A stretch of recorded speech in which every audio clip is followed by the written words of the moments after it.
First 5 years sales of UGG was greater than the first 5 years sales of Nike. If you want to get in the billions, you have to tack onto some societal shift.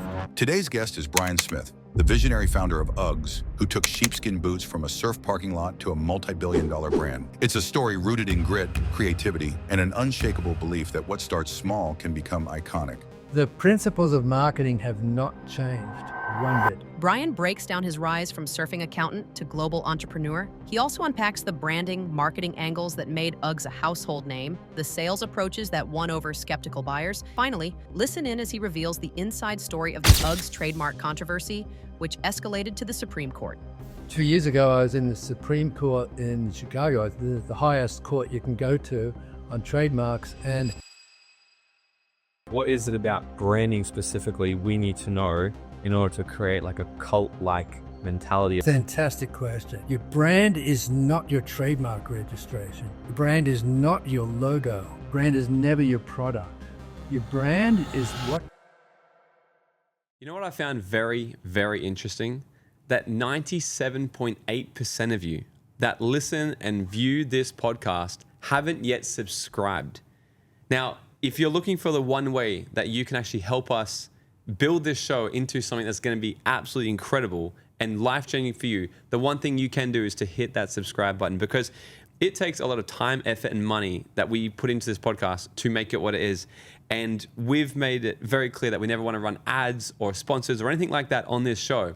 So the only way that we can actually grow this channel is by subscribers. And I promise to you that if you hit that subscribe button and you help this show grow, then I'm going to continually keep bringing more bigger and better guests to teach you the skill set and the mindset that you wish you learned earlier in life. So please, it'll mean the world to me if you hit that subscribe button. Go ahead and do that right now. Now let's get into this episode. Brian Smith, welcome to the podcast. So excited to talk to you. Thank you, Morgan. Okay, so I want to dive right into this. How did you come up with the idea of the famous sheepskin UGG boots? And why should the entrepreneur who's listening to this right now pay attention, stop whatever they're doing, and listen to this conversation we're about to have? Great, good question. Well, listen, because I'm going to tell you a lot of stories about the UGG, building the UGG brand that is not really known in Australia. And it started with me spending 10 years graduating as a chartered accountant, and I quit the day I graduated because I hated accounting. And I was meditating. I started yoga way back in the late 1970s, and that got me into meditation. And one day I was meditating going, what the hell am I going to do with my life? And I thought, all the big brands are coming out of California, Levi jeans and waterbeds and skate brands and, surf brands and stuff. And so I just said, I'm going to go to California. I'm going to find the next big thing and bring it back to Australia. And so within a few weeks, I arrived in LA and I had my surfboard and my suitcase, and I rented a little house in Santa Monica, which is in LA, and I rented a Dodge van. And my main mission was to go to Malibu because I'd been reading about Malibu in surf magazines since I was a little kid. It was like my mecca. And I spent several months, just driving up and surfing and looking at newspapers and billboards and, all the, different trends in the stores. And I just, 3, 4, 5 months, still didn't find anything. And then it was about October when the wind got really chilly and the surf got, cold. And I was pulling on my UGG boots that I'd brought from Australia. And I just had this epiphany. I got goosebumps all over. I went, oh my God, there are no sheepskin boots in America. And I knew, I owned a pair, and I knew that like 1 in 2 Australians had some sort of sheepskin footwear. So I'm thinking, shit, Australia's 20 million, America's 200 million. This is going to be huge, right? Like instant millionaires. And that's what every entrepreneur goes through when they have their aha moment. They just see changing the world. And so I was with a buddy, and we decided to go, partners in this, and we called up a few companies in Australia, and we found one in Western Australia who let us be his distributor. So we ordered 6 pairs, and Doug, my buddy, was going to be the salesman. I was terrified of sales. I was an accountant. The accountant. Yeah. And he came back after 3 weeks, about 150 business cards from every shoe retailer in Southern California and no orders. And he said, Brian, they tell us we're crazy trying to sell sheepskin in California. It's, and on one hand, it sounds logical because California's climate is very warm, but it didn't account for the fact that Australia's climate's almost identical to California. So why should they wear them in Australia and not, So we knew there was something wrong in the logic. And when you're an entrepreneur, you have to hit the wall, you have to find a way around or over it. And I call it lateral thinking. And so I started thinking, well, how come all my friends up at Malibu think this is the best idea in the world? And it struck me that, oh my God, so many of them had been to Australia on their surf trips and they'd bought a half a dozen pairs of boots back for all their buddies. And so within the surf community, UGG was really well known. Very interesting. And so Doug and I said, okay, well, shit, let's go to the surf shops, And there was like hundreds of little surf shops all up and down the coast, both coasts. And so now Doug insisted I go on the road. So I remember walking into this first surf shop. It was called Con Surfboards. And I was really sheepish. I had my little bag with the boots in it, and I open it up, and he goes, "Oh, UGG boots, man, they're great. What are you doing with those?" And I went, "Well, I'm thinking of importing them into America." And he goes, "Oh my God, what a great idea! All my friends have got them. You're going to make a fortune, So I left that store thinking, well, this sales isn't so bad, I went to the next store. Oh my God, yeah, I got a pair. I'm wearing them now, And so all the way down the coast, from Malibu, Santa Monica, Newport, Laguna, all the way to San Diego, every surf shop owner was the same. And I just was on fire. We were just going to make so many millions of dollars, And it never occurred to me or Doug that we hadn't asked for any orders. I mean, we didn't have any inventory, so what was the point? So now we knew we needed inventory, So a pure fluke happened. My roommate overheard me and Doug saying, well, shit, we've got to raise money, get some capital. And he said, well, there's some guys at my office who are looking to invest in things. So just like that, we got 20 grand, which at the time we thought we would never need any more money than that.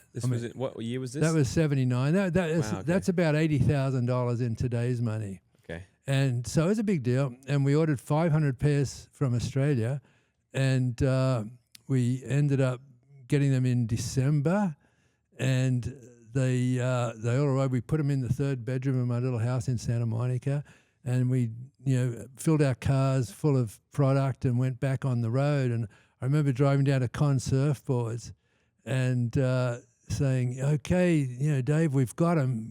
How many do you want? And he just went, oh, Brian, well done, man, but we couldn't sell them in our store. We just sell surfboards and trunks and flip-flops, and they're way too expensive. You'll do great in the shoe stores. And that was like my first, oh, shit, And the same thing happened at every single surf shop. So the bottom line is the first year's sales, for December was 28 pairs. Shit. Just happened to be exactly $1,000. And that's when Doug and I looked at each other and go, we got a problem. Okay. And then so from a 28 pairs sold in the first year to this year, UGG will do over $2.2 billion, I think you said. Yeah, it's been 3 years at $2 billion and about 5 or 6 years at $1 billion. Yeah. Yeah. So it's turned to it's one of the most recognizable brands. It's amazing in the world. And I kind of want to. I have so many questions for you, obviously, and I want to sort of be able to extract as much value as I can at the same time. Right. Keep this story going. So I think everyone's like, okay, we just talked about day one to like now 50-year gap. Okay, and I want to sort of close this in throughout the talk. That's good. So what I want to know is before we even sort of figure out, I guess, how you actually took it from $1,000 in sales to crushing it. Do you think the strategies you did use to grow that company to where you've been able to get it to, before you sold out of it, do you think those strategies are applicable today for the brand new entrepreneur? Yeah, well, you're jumping way ahead here, but here's the deal. The principles of marketing have not changed one bit in those 40 years 45 years now.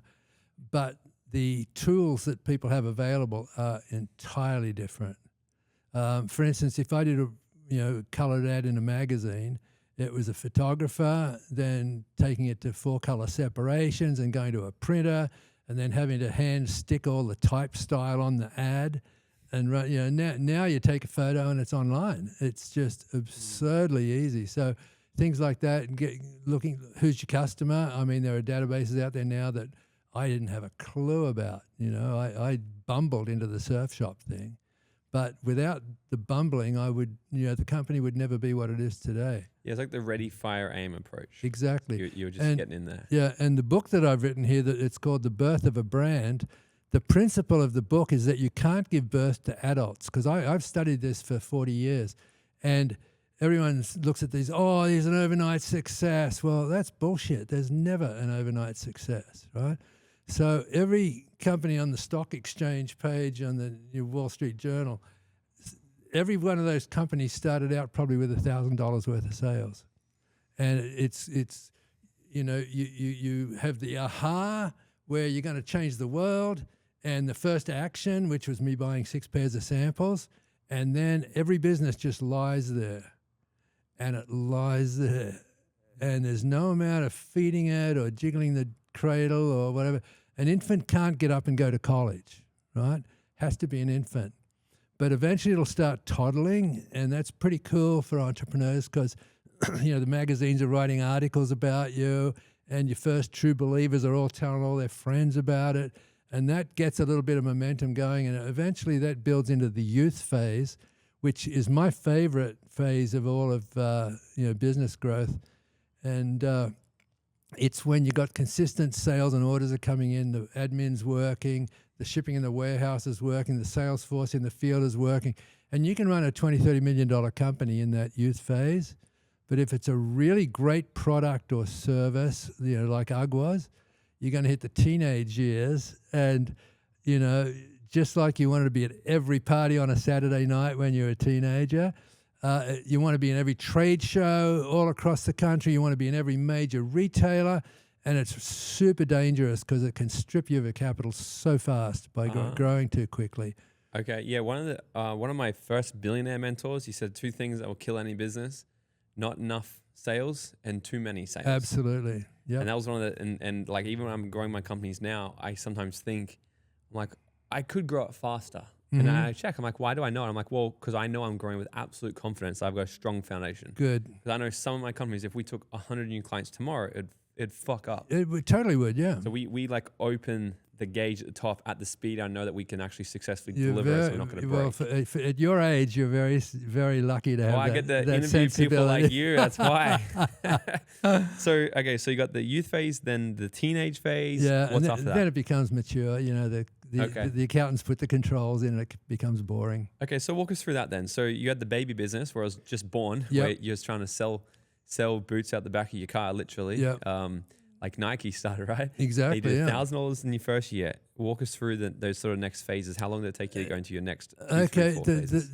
Well, I was, Doug and I realized we're not going to make a, payroll. So I got stuck with the baby. I couldn't walk away because I got, 480 pairs left in the warehouse in, the bedroom, and $80,000 or $20,000 worth of capital I got to look after.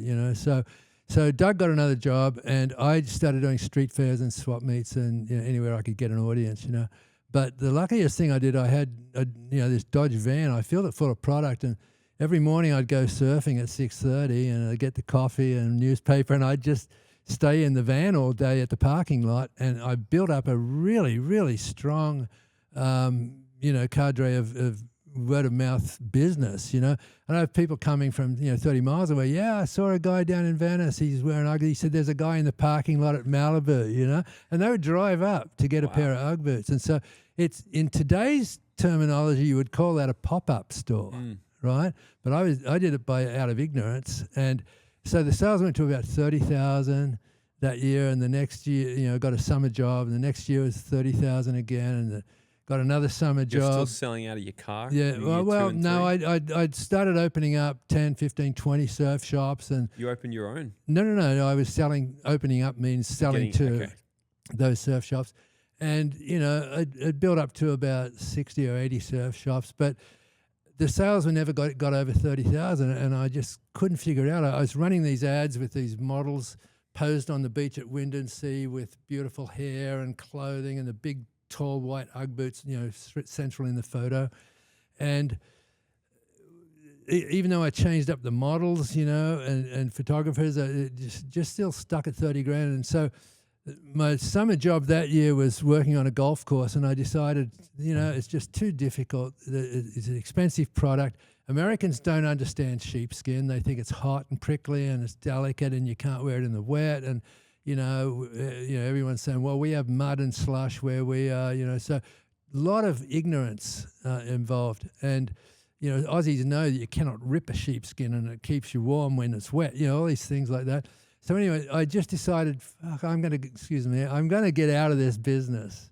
I'm just going to sell off what property I got, you know, left in the warehouse and get out of the business. And this was year 4? This was going into the 5th year. And you're thinking of not worth it. That's it. Yeah. And so around October every year, the first storm hits the coast of California, and Californians just automatically switch into winter mode. Right? It's bizarre. And I was on the golf course, you know, the storm had hit, and I got home after, you know, soaking wet after this day, and there was like 25 messages on my answering machine, and they're going, Brian, man, the store's been full of people asking for Ugg boots today. You know, we need to get more. We've run out. Can I come down and get more? You know, and I realized, oh, shit, I can't even go out of business properly, you know.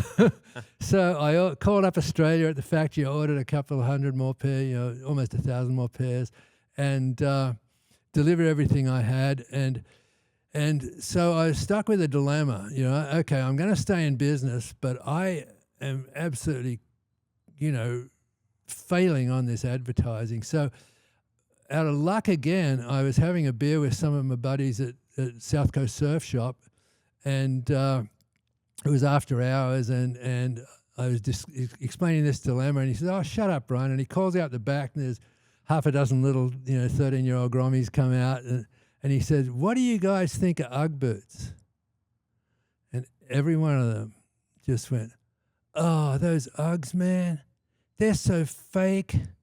Have you seen those ads? Those models, they can't surf. And like instantly I realized I'm sending the wrong message to my target market. They weren't buying that model bullshit, you know? And when I saw my ads through their eyes, I was horribly embarrassed about how fake these things were. I wanna know, before we look into that marketing thing, if you can think back to what were you telling yourself first? Because you're at year 4, 5. You've already given it your hardest. You came over there with this big dream, and it's far from the dream. Right. Can you remember what you were telling yourself? Like what? Because you were still seeking that sort of breakthrough. Yeah, it sounds like I literally had given up. I was ready to get out of business. But were you sort of like, okay, I'm completely done with this, or were you still sort of trying to find that breakthrough? Like, what is the thing? Like, were you holding on to hope that maybe this could still be something, or were you sort of at that point where you're just totally gone? I was ready to walk away. Okay. Totally walk away. But it was this fluke of, you know, those young grommets telling me how fake the ads were.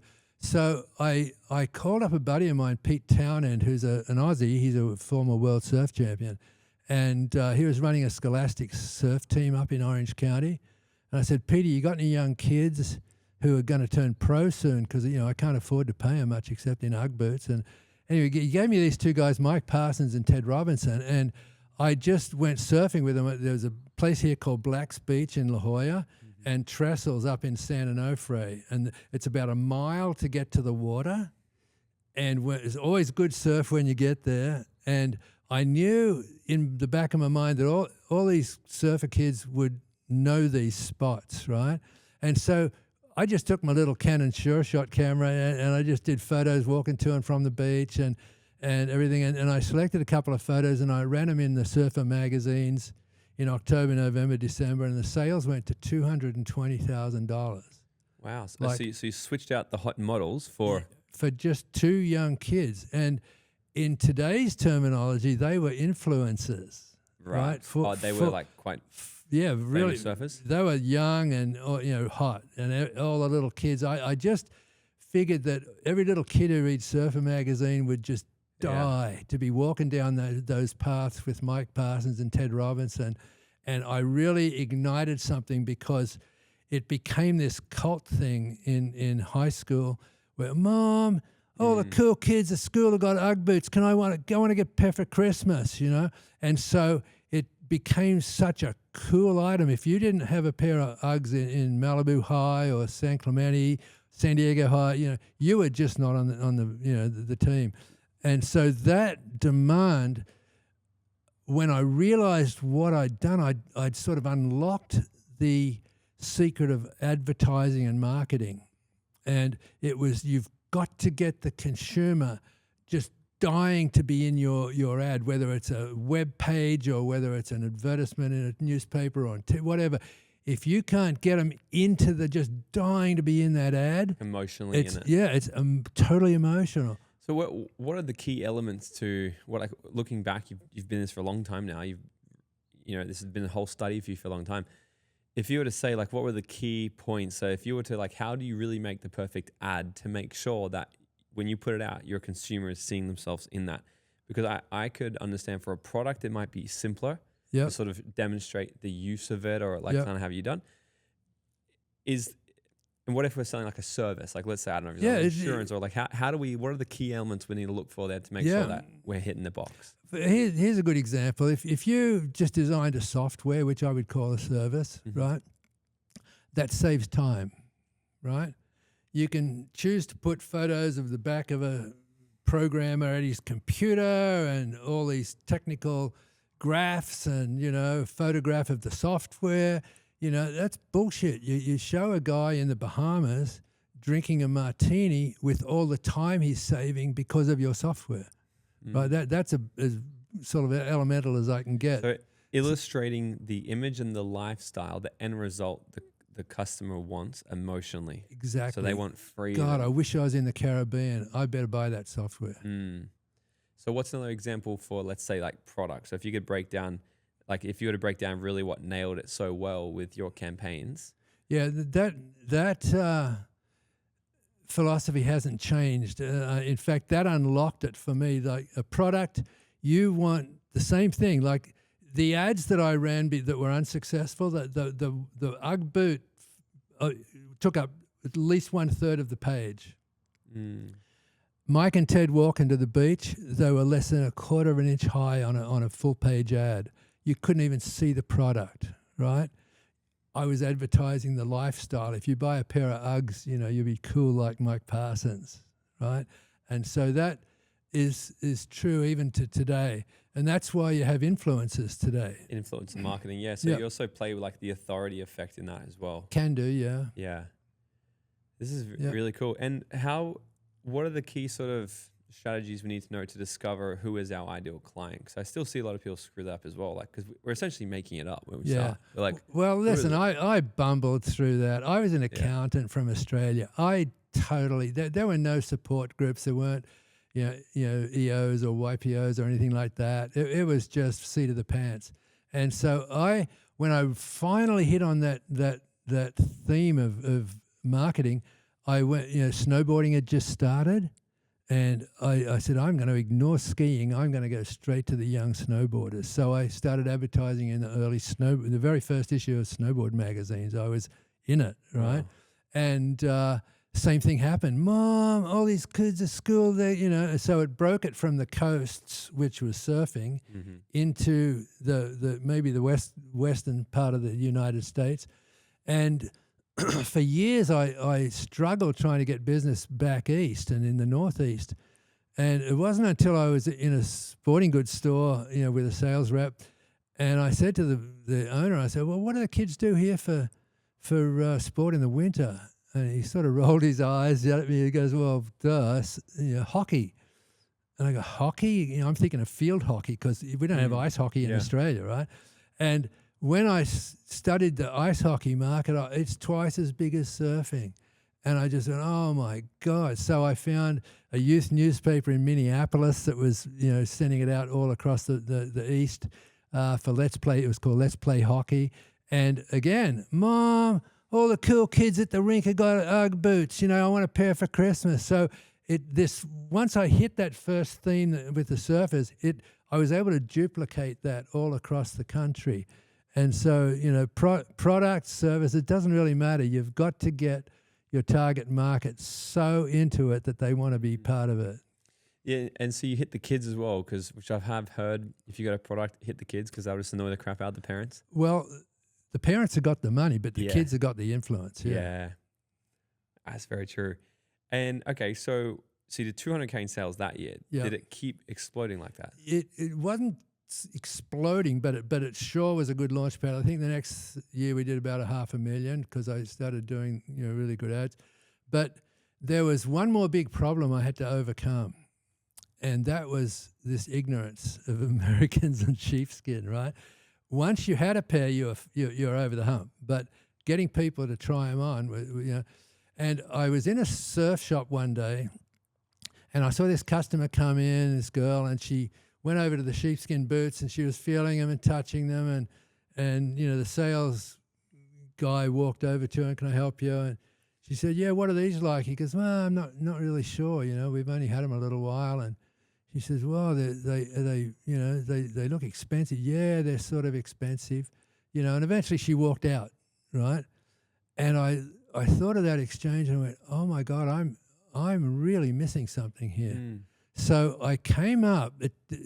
This was the cheapest marketing campaign that I did in 20 years of Uggs, right? It was by far the most successful, right? I came up with a 6-pair stocking plan, right? So if you're the surf shop owner, if you'll put 6 pairs on the shelf, I'll give you a free pair for the store manager to wear, right? And you know what happened? I was in a shop not long afterwards, and somebody came in and they were looking at the sheepskin boots. Asked the manager, "What are these like?" He said, "Oh my God, these are the best things in the world. Look, I'm wearing them now." He said, "Well, aren't they hot?" "No, you wear them all day. Your foot doesn't change temperature." Well, they look delicate. "Oh yeah, but you can wash them. And well, they're expensive." "No, they're not expensive. God, you'll get so much wear out of it." So I completely flipped the scale. Now the sales, I never had to worry about sales after that. It was managing the sales volume became much bigger problem than the actual selling. Well, again, you found the person who has the influence again. Exactly, yeah. So that's definitely the key thing there, finding who has the influence over the buyer. Yep. Every single time. And that's throughout every industry and every product, yeah. So you mentioned, the next problem you had was too much sales. Yeah, well, it was like, I was an accountant, right? CPA, like a chartered accountant. And, okay, we just sold $1 million worth of product this year. We got no money left. What's the answer? And in my accounting brain, it was, "Oh, well, we'll sell 2 million next year, right? And then we'll have tons of money." But in getting to 2 million, it's twice the purchasing you got to do from the manufacturer. It's twice the warehouse space. It's twice the staff. It's, and at the end of the year, I've got less money than I had last year after 2 million in sales. And so volume is never, if you're in a product-based business, volume can be your friend, but it can be very quickly your enemy. And so we were writing orders that I didn't have enough money in capital to buy the product to satisfy the demand. So it started this cycle of me throwing away. It started out at hundreds of thousands of dollars worth of orders I'd throw away every year. And that soon became, $1 to $2 million worth of orders I was throwing away. How come you had to throw them away? Because I couldn't get product. I'm not following that. I couldn't buy enough product to satisfy everything that I was selling. Oh, you're throwing away potential sales. I'm sorry, sales orders. Okay, thanks for pointing that out. Physical product. Yeah, okay. yeah, thanks for pointing that out. No, I was throwing away sales orders for millions of dollars. Okay, so if you were to repeat that then, because I'm putting myself in your shoes and I don't know how I'd solve that right now, because I can understand that growth. Yep. It's like if you want to double, you got to reinvest, you got to buy more product, and you haven't made money. That money's going to come down the line, and you have to be able to float that. Exactly. So how do you grow a product-based business like that rapidly, but without stressing yourself out or going under in the meantime. Yeah, it comes down to finance and understanding finance. Now, I was a chartered accountant. I had no clue about finance, right? Accounting is what just happened last year. That's true. Finance is what the hell is going to happen next year. And I want people to hear this actually, because you wouldn't believe the amount of people, because I work with and coach a lot of entrepreneurs. And when it comes to financial stuff, this is the one thing they're always like, oh, I don't know nothing about it. Oh, let me speak to my accountant. I'm like, I just want to fucking hit him. Exactly. I'm like, why you got to understand that the accountants are not there to actually make your business profitable and sexy and grow. They're there to make sure you don't go to jail. Yeah, and tell you what happened last year. Yeah. Yeah. And people are like, oh, let me speak to my accountant about his financial decision. Yep. What the fuck? Yeah. No, but they don't get that. Yeah. It's a totally different game. And you really need somebody who's in the biz, like CFOs can be good financial people, not all of them. But getting somebody who can forecast, right? So when you look at your sales projections and the number of sales force you have and the rate of increase, you can predict, oh shit, next year we're going to have 10 million pairs we're going to be able to sell 10 million. How do we get the finance for that? And if you start out 9 to 12 months ahead of the game and find the financing for that, then you'll have a really good season. But if you can't pull off the finance to get the product in, you'll always be in this cycle. It's a bitch. It's just so hard. Where'd the resilience come from, or how can the listeners cultivate their own resilience to get through the period of, because if we go back to beginner Brian, you're like, I want to do something cool, yeah, and then you start growing this business, and it sounds like you might have bit off a headache that you weren't really expecting just yet. And how did you? Well, every entrepreneur is going to find that. Yeah, they have the idea, but the reality is a lot different. So for me, I was very, very lucky. I'll tell you why. I would say to myself, well, shit, 1 in 2 people in Australia owns a pair of sheepskin footwear. So it's not the product, it's me, right? I'm the one that's failing. There's something about this that I'm doing wrong because 1 in 2 Australians has sheepskin footwear. And every time I'd feel desperately wanting to get out of the business and give up, I would just run that over and over in my head. It's not the product, it's me. What do I need to do to take it to the next level? And that's where the persevere. You've got choice right there. Shit, it's too hard, I'll give up. Or damn it, I'll find some way to keep going. And that's how simple the choice is. Yeah. Is this a point where you have to bring in investors? Someone to help you just float, get ahead? Yeah, well, the answer is definitely yes. And investors is a whole other animal because, the first investors I got with the 20 grand when I thought I'd never need any more money than this, now I've got sales of 3 million and, I need 1.5 million just to cover the cost of the product, which I can break down into groups. So I still need, $300,000-$400,000. So the banks weren't interested. I years and years and years I went to the banks with a business plan and it was, it's a fad, it won't be around next year. And I'm going, bullshit, it's the 8th year, it's not a fad. Yeah, but fashion, stuff like that. Traditional investors, like financial analysts would go, God, you got, nothing for 9 months, then you got 3 months of frenzy and then you got 3 months of mop up, right? And so they weren't interested. So I was always stuck with individual investors who just happened to be wealthy. And the problem, well, number one, it's good you get the money and you buy the product, but the trouble is investors come into your business with a totally different view of what they see, right? For me, it's get a pair of UGG boots on every American. For them, it's number one, how do I get on the bus, right? Put the money in and invest. 2 is what return am I going to get? And 3 is how the hell do I get off the bus? And entrepreneurs never think of that last part. They think, he's going to fall in love with a business like I am. And you get 2 years into it and they want their money out and you're going, but you signed on. No, I didn't. And so there will always be conflict because no two people think alike, and people putting money in as an investment are different from, people like me, prophet in the wilderness, going to change the world, right? they just think differently. So I was always stuck with not hiring, but bringing on new investors. And the problem with that was, well, we don't want the old investor. So I had to do a deal to buy out the original 20 grand guys. And now I'm with the new guy. And then we maxed him out at about $2.5 million. And I had to get bigger investors. Well, we don't want that other guy in. So I had to do a deal with him to buy him out. And, so my growth was really stunted by just being forced to deal with these sort of opportunistic investors.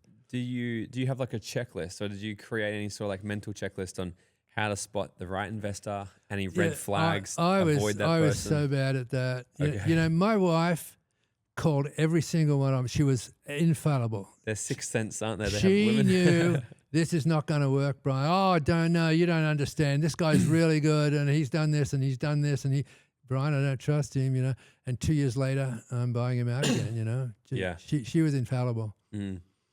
So it really sounds like you sort of just you just kept going with your gut the whole time. 90% of it, yeah, yeah. I want to understand, and for the listeners as well. So we were just talking before we got started, because I said about in Australia, like I'm going to butcher the story, so I want to hear it from you again. But how the term UGG is actually what you call these boots. Yes. So then when you started, you were the first one to really take this, trademark it. You've gone global, do over $2 billion in sales this year. And now there's lawsuits, or there's stuff happening now. So can you talk to us, one, about like what was the legit like legalities, I guess, you went through when you went through this, but then also you would have been ripped off 100,000 times of people creating similar boots to you. So I want to know how you sort of went through when the business was growing. How did you deal with these other newer companies come up try to compete with you, and how did you always make sure you're able to? Well, there's two issues here. One is competitors, right? You can't patent a sheepskin boot. You can't, there's no patents or design patents that you can get. So my mantra was, let's get out. We were out front. Let's stay out front first and run faster, right? So every season I had a new product line to launch into the market. And every year I would see these, a lot of Aussies, but a lot of Asians as well, come around photographing all the products on the trade show booth, right? And I knew that, in a year's time, they're going to be back at this show with an exact replica of everything I've done. So I and my team said, okay, let's bring new colors, new styles, new trims. And so every year we were the leader of the category. So that's part one. On the trade, now, I never minded people coming in from Australia or wherever selling sheepskin boots. In fact, I went out of my. There were a lot of retail accounts I didn't want to be in, so I would help sell my competitors' products into those stores, right? Because I had a brand value that I didn't want in the cheap stores, but these other products were perfect. So it wasn't about that. It was about if they came in saying we're selling so-and-so UGG boots, that's where I had to defend it. And since your audience is mostly Australian, I'll just quickly go over the law on this. In Australia, whoever's, at the time, whoever gets in first with filling in the form and the $10 owns the registration of whatever that mark is. In the rest of the world, you have to prove first use and continuous use if you want to keep hold of a trademark. And when I first got here, I thought, shit, I hired a bunch of lawyers, not a law firm, and there's a thing that lawyers do, which is a worldwide patent search and a trademark search. And they did a worldwide search and they found that UGG had never been used in America. So that cleared the path for me to register and I chose UG. There were UG, UGH, UGHS. There were all sorts of spellings from Australia, but I just chose UGG and created a trademark with a bigger G in the middle, and that was what I built the business around. And so that has been challenged. It was never a problem until 1995, which was the year I sold the company. That was 20 years after I started. And that was the year the internet started, right? So all these Australians go, oh, look how big UGG is in America. So they started inundating the websites with UGG boots spelled all different ways. And the company that I sold it to was a big public company, and they had a choice. We can let this go rampant, or they can enforce the trademark in America. And I had Japan, I had England, and several other countries. And so they had no option but to enforce the trademark.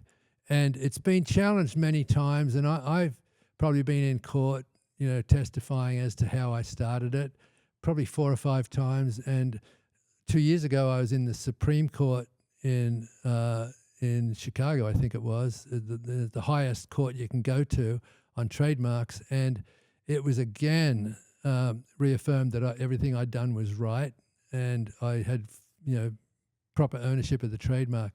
And it's such a pity that it's such an emotional thing for Australians, because it's like they've seen Kraft Foods take over Vegemite, and and there's other brands that they've taken over, and UGG just happened to be one of those that got caught in the sort of world conflict when the internet started. What have you found to be, like, as you turn this into one of the most recognizable brands? Yeah. What is it about branding specifically we need to know in order to create like a cult-like mentality of our consumers? Fantastic question. And it tails perfectly on the last story, right? Which is branding. Your brand is not your trademark registration, right? Your brand is not your logo. Your brand is never your product, right? Your brand is what do consumers think of you. And that's what I figured out, all those years ago. What do my customers think of me and this brand? And it forced me to be better. Like, I had a mentor very early on who just, I won't go the whole story, but the bottom line is he said, Brian, it's not how big you are, it's how big you are perceived to be that counts, right? And that was advice that I've carried for 40 years, and it'll never go out of fashion, right? I had to look so big and so sophisticated, which was very hard to do before the internet. Now you can put up a website, get a great web developer. You can look like $1 million and be working out of the garage, right? I had to fight, why am I not in the garage, right? So I was obsessed with making the company look first class. Every single advertisement we did had to look big. Every brochure we did had to look really polished and professional.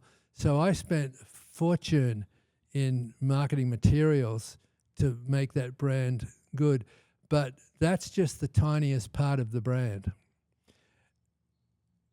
The consumers are what made UGG what it was. When I finally hit on that surf path, with Mike Parsons and Ted Robinson, I unlocked this passion for young kids to want to be part of the brand.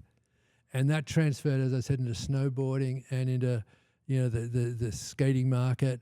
And then it became, how do I maintain the image of what they see in the UGG brand, right?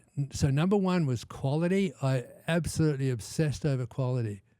And that was a difficult thing coming out of Australia back in the 70s, because I remember my first pair of UGG boots.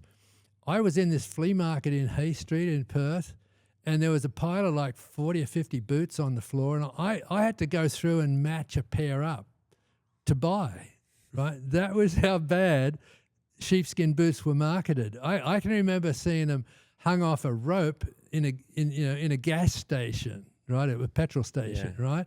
That's how bad UGG's image was. It was just trash footwear. And so I can remember after 2 years, I got this pair in from Australia from a manufacturer, and the left boot was a really stiff skin with nice straight fleece, and the right boot was a really floppy skin with curly fleece, and they were both 9s. And I'd call up Australia. I said, what are you doing? I can't sell it. He says, just sell them like they are, mate. She'll be right. She'll be right, mate. Just sell them like they are. That's what we do in Australia. And that went on for 2 years. And finally, I got a pair of boots in that were just perfect, right? And I took the left one and I cut from the top of the shaft all the way down across the top of the foot, all the way over the toe under. I cut right through the sole and up the back. And so I had two halves, right? Yeah. And on one half I wrote minimum quality for the US. And I sent it back to the manufacturer. And it was like overnight, every pair started coming through good, you know. It was sort of like, oh, she'll be right, mate. We can do that, you know. It was like, so that attitude that took years for me to get on quality was a very, very big part of why UGG sustained itself. And the competitors never went through that process. They just kept sending shit product into the US, and it never, ever caught on. That's why I was very lucky by you know, choosing quality. And that was what the brand is about. If you ask anyone today, you know, oh, my UGG boots, oh, they're perfect. I love them, you know. Yeah. It took a lot to get to there. Did you focus on consumer feedback? Because if you said that, it's really important what they're thinking of you, essentially. So how do you know what they're thinking of you? Yeah, yeah.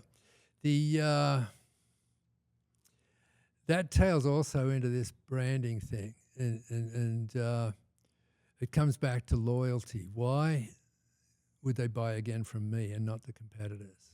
Yeah, number one's the product quality.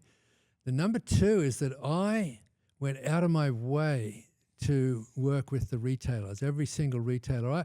I'd walk into a surf shop in, you know, let's say Laguna, and I'd go straight to the sheepskin section, and they've got, you know, 20 pairs of boots. They look crappy, and I'd rearrange them all so they look nice. I would do the inventory, and you're missing 9s and 10s and 11s. And so I'd pretty much write the order out for the store owner, and he would just sign it, right?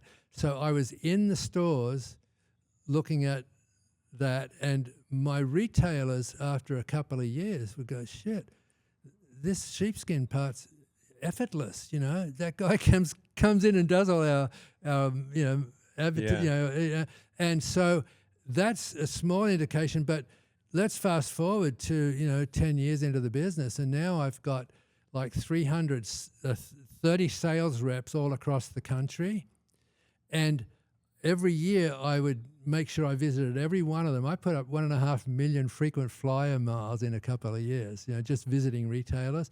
And every time let's say I went into Denver, the sales rep for Colorado, he had to have 10 of his best customers lined up for a visit. And so I'd walk in and I'd meet the owner of the store, and we'd talk about, you know, what can I do to help you? Well, I'd like some displays here, and I'd like, you know, and multiply that's 30 by 10 customers, 300 visits. And I did that for 3 years. So that's 900 visits I did to the owners of the surf shops all across the country. And the loyalty that I had, it paid off. I mean, there were years in the future where my manufacturer abandoned me and picked up a new distributor, and I almost went out of business then. But the loyalty of my customers saved me, and that's what a brand is about, right? It's not about the product. It's not your trademark. The brand is, you know, are we making money off this guy? Shit.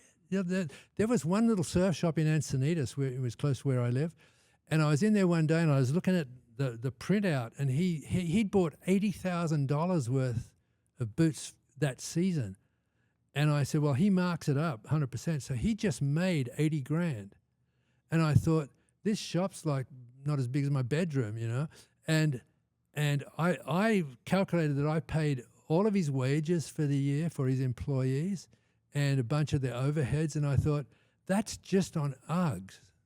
That means everything he sells in the rest of the shop is pure profit for him, right? And so I started out with UGGs, like sheepishly going into a surf shop, so embarrassed that I was selling sheepskin boots in a surf shop, to where I thought, my God, I'm one of the biggest benefactors of every surf shop on the coast. And that was a huge shift for me personally. If you were going to start a brand again today, whether it be UGGs or something else, what would you do to build that cult-like brand loyalty as fast as possible? What are the key things you do and not do? Yeah, key thing is don't expect it's going to happen overnight, right? And two is get the right people and the right story working for you. So if you're a mountain gear guy. You've got to have really credible mountaineers or backpackers, or really the more exposure you can get with credibility, right? You don't do the ads like I started out for 3 years with these fake models. That's the quickest way to disaster. You've got to get real, and it's online now. It's so easy. You just find out who the influencers are in. You could pick 100 different categories, and you'd find the influencers in that category. And so you got to build the credibility. And believe me, it's slow. It's like the pet rock theory. If it's an overnight sensation, it's an overnight sensation. It'll never be around next year. But if you want longevity, you've got to have number one, quality product, and number two, a really good message to get that out to the credible people. I love it. In the early days, I'm wondering, as you were growing, when the cash flow was sort of tight. Yeah. I'm just going to make an assumption, so tell me if I'm wrong. The employees you had to hire, I'm assuming that they were probably under the salary that they could probably get somewhere else. Yeah. So how did you really sort of influence them to take a job for a little bit less? They can get paid over here more, but they come and work for you for less here. That takes a different level of leadership and influence. I'm wondering what you sort of did there. There's another good. All the stories I'm telling you are in my book, right? It's a roadmap for entrepreneurs, and it hits on all of these subjects, right? Because I had to live through that, right? So I'm going to introduce the concept of scaffolding employees. Okay? This is my own little theme, right? When you're starting out, you'll scramble on anybody who will join you, right? And so the first couple of years was impossible. I couldn't get sales reps to take the product on. Nobody believed in it. But when we had that session, the year when we did the really good ads, suddenly everybody wanted to be in Uggs because, oh, shit, that's the coolest brand, man. Have you seen those ads? Mike Parsons and Ted oh, man, I want to be. So everyone wanted to be part of the business. So I just started hiring anybody who would believe, and whether they were in shipping or accounting or customer service. But then as the business got up to the 3, 4, 5 million, and I needed systems in place, I realized that these guys that joined because it was a fun thing to do didn't have the skills I needed to properly manage a warehouse or properly take on customer service or properly take on the market. So I had to start letting them go. And it was like scaffolding employees. I could not have got to 5 million without them. I'll never get past 5 million with them. So it was a sad but a pretty easy choice. So scaffolding employees, meaning set them up when you need them, take them down when you don't need them. If you want to build a 10-story building, you need scaffolding to get there. Yeah. But once you're at floor 10, you don't need it anymore. Yeah. Yeah. You got to take the scaffolding out and hire proper, qualified employees. Yeah. All right. So let's say someone listening to this, they have got a massive idea and they're very similar to you. We go back to Brian in 78. Gonna make millions, yeah. And they want to grow a massive brand. They want to build the next UGG boots. They want to build the next one. Okay. What would you say is the blueprint? If you're telling them here's exactly what you need to do, what is it? Well, without knowing the product or service, that's a bit of a tough question. But let's say they want to get into the fashion, something you're familiar with. Can I answer it in a different way? Okay, go. So these are good stories. Yeah. So when I was starting UGG, there were 2 other companies at the time starting out in footwear. And one was Blue Ribbon Shoes. They were importing these nylon running shoes from Japan. And they were trying to get into the running market, and they were advertising in all running magazines, and they were trying to get into the college campus athletic teams and the high schools. And they'd been bumbling around for 5 or 6 years and getting really nowhere. And then the sport of jogging took off. Now, coincidentally, this company changed its name to Nike a year earlier. And so all these would-be joggers. Now, Nike had nothing to do with starting the jogging, phenomenal. But everyone's reading, what are the best running shoes? Oh, this Nike's been around for a couple of years. Let's buy Nike. So Nike got caught up in this this societal shift to jogging, and they got sort of dragged into the millions and then the hundreds of millions and the billions, right? At the same time, there was a company out of England that had been nearly 10 years trying to get in, running market. They finally came out with this little white kid leather dance shoe, and they were trying to get into all the dance studios all across the country, and they were advertising in, the college athletic departments for cheerleaders and the high school cheerleading groups. And suddenly, like overnight, nothing to do with this company, the sport of aerobics took off, right? And aerobics was going through these magazines. Who's this company? Reebok. They've been, they got the right dance shoes for. And so Reebok got caught up in this vortex of demand, and they went into the millions and the hundreds of millions and the billions, right? So here's the bottom line. I recently read Shoe Dog by Phil Knight, who started Nike, and he listed the sales every year by year of the whole company, exactly what I did in my book. It runs you from the beginning to the end of UGG, or my ownership of UGG. And would you believe that the first 5 years' sales of UGG was greater than the first 5 years' sales of Nike? Wow. So that, in a backdoor way, answers your question about how do you start a massive brand. You need luck, but if you want to get in the billions, you have to tack onto some societal shift. Let me give you one real bit more quick example. Now my career is speaking. I speak all over the world about, to entrepreneurs about these stories. And I was hired by Zoom pre-pandemic to come up to their offices, and I spoke to about 350 employees. It was a rah-rah motivational type talk because they weren't really entrepreneurs. But afterwards, the two owners, the founders, took me out to dinner, and they just complained all night. Oh, shit, we're at 230 million and there's nothing we can do. We think we've maxed out every single office in America. There's no way we can see and grow the program.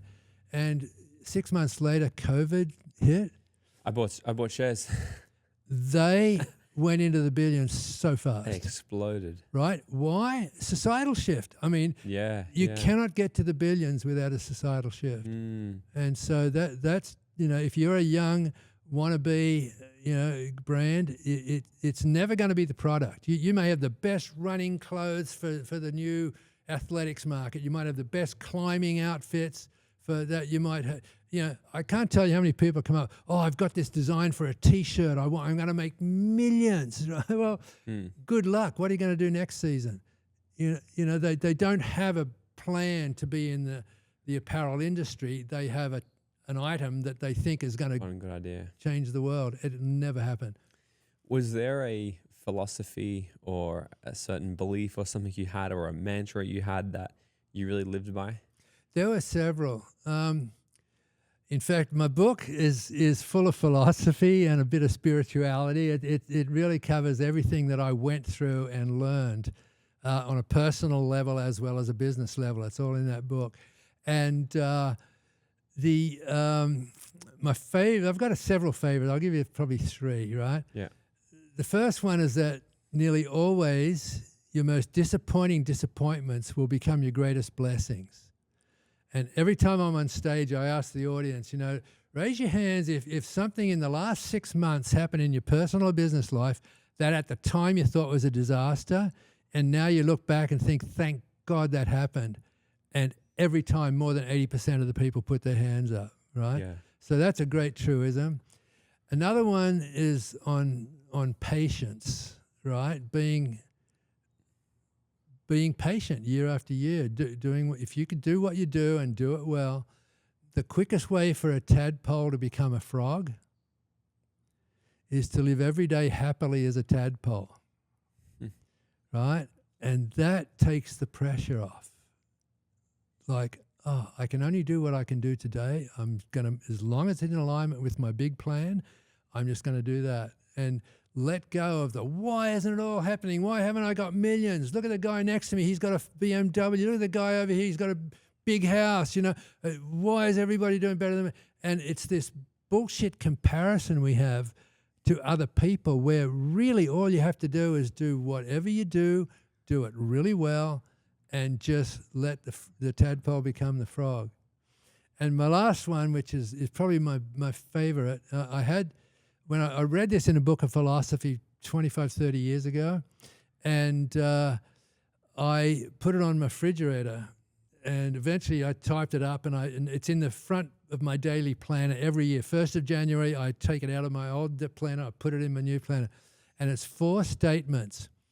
It's feast upon uncertainty, fatten upon disappointment, invigorate in the presence of difficulties, and enthuse over apparent defeat. Right? And I'm sure you can put that as on your website or something.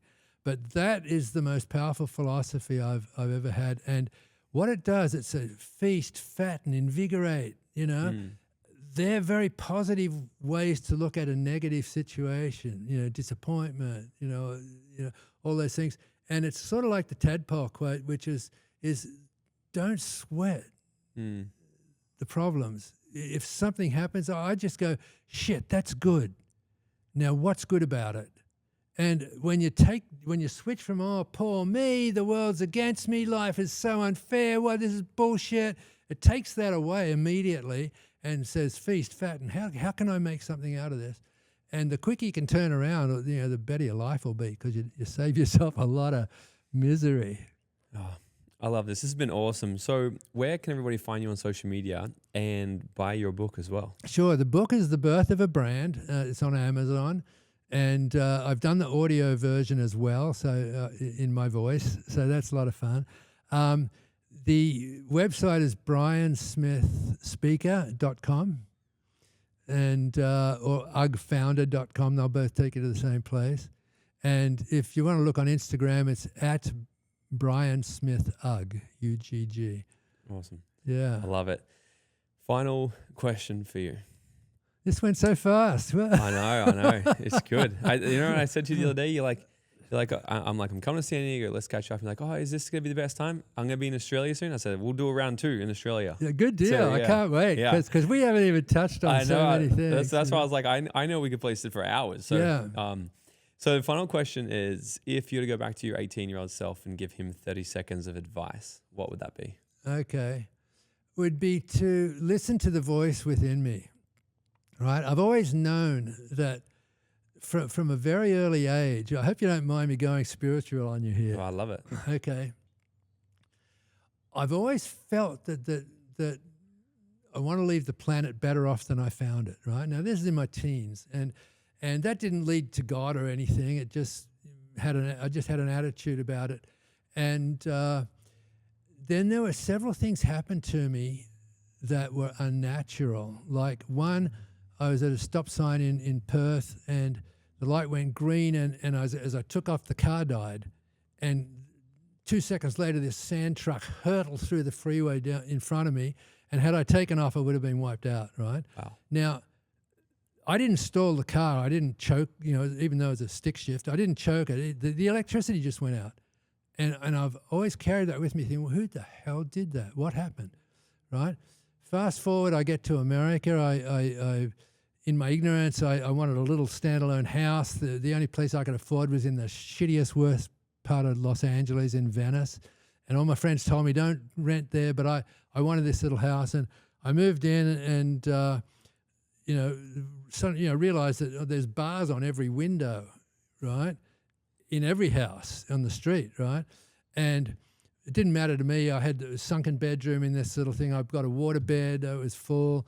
And the first night I got a pizza and I had a big boom box that I bought on the way over to America and my tapes. And I bought this like 16-inch tall candle, and I stuck it on the shelf in the living room, right? Lit the candle, drank a bottle of wine, had a pizza, listened to music, went to bed. And the next morning I woke up and I sat up on the bed and everything went black. Oh, shit. And I looked down underneath it, and there was about a foot of air from the floor all the way to the front door. And so I scrambled up on my hands and knees, and And the back door I could see was worse flame, so I couldn't get out there. So I'm fumbling with the front door, and I couldn't get it unlocked, And I just, after maybe 10, 20, 30 seconds, I just went, oh, shit. I said a worse word than that, but I'm going to die. And I just slumped on the floor. And then this voice, it wasn't through my eardrums and it wasn't me thinking, but this voice was so calm and so smooth. It just says, Brian, you haven't done enough with your life yet. And I just freaked out. I said, yeah, you're right. And so I stood up and I felt for the windows. I started smashing the glass out of all the windows. And I walked my way all the way down to the sunken bedroom. Thank God, because I had about 2 or 3 foot of air in the bottom of that, right? And I punched all the windows out, and I had my face up against the iron bars, and I'm screaming, help, help, help. And luckily a worker came up and had a crowbar and got the bars off the door, and I got out just as the house exploded, Bet. Now, that sort of carried me for, these experiences made me think, there's more to life than me, my physical body. There's some entity that's around. And so fast forward to today, I totally have come to believe, with all the reading that I've done, self-realization stuff, science fiction stuff, just plain science.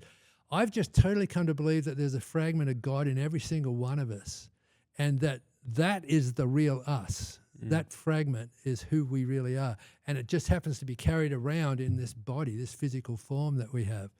And so to answer your question, I'm sorry it was such a long-winded answer, but every time I've been in desperation, I just quiet down, and we'd call it meditation, but there's no rule. You can sit on a couch, you can sit on a iron mat, I don't care. Meditation is about getting quiet and going within. And every time I do that, I sort of have a connection, and sometimes I get strong, things to do afterwards, and sometimes it's very weak. It takes a couple of days for me to figure it out. But there's always a way forward when you can go in and join in partnership with this fragment of perfection that's inside of us.